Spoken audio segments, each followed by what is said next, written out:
Sinira po ng motoridad sa Quezon City ang daan-daang libong pisong halaga ng mga nasabat na iligal na paputok at may ulat on the spot si Dante Perello. Dante? Yes, Pia, tinatayang nasa isang truck at nagkakahalaga ng 700,000 piso nga ang mga nakumpiskang mga iligal na paputok ng Quezon City Police District at sinira sa grandstand ng Camp Karingal ngayong umaga. Hindi lang mga ipinagbabawal na paputok, Pia, ang sinamsam, kundi pati na ang mga paputok na ipinebenta ng walang kaukulang permit sa area ng Mindanao Avenue, White Plains at Novaliches. Pinangunahan ng mga taga-bomb disposal unit at Bureau of Fire Protection ang controlled burning ng mga nakalalasong Watusi, Wheaties, Piccolo at Pop-Pop.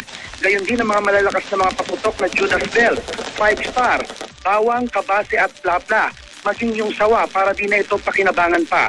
Magpapatuloy, Pia, ang operasyon ng QCPD laban sa mga nagbebenta ng iligal na mga paputok hanggang makabagong taon. Ang kampanya ay punsod naman ng kautusan ni NCRPO Chief Leonardo Espina para maging ligtas ang pagsalubong sa bagong taon. At yan ang mainit na balita mula rito sa Quezon City. Balik sa iyo, Pia. Maraming salamat, Dante Perello.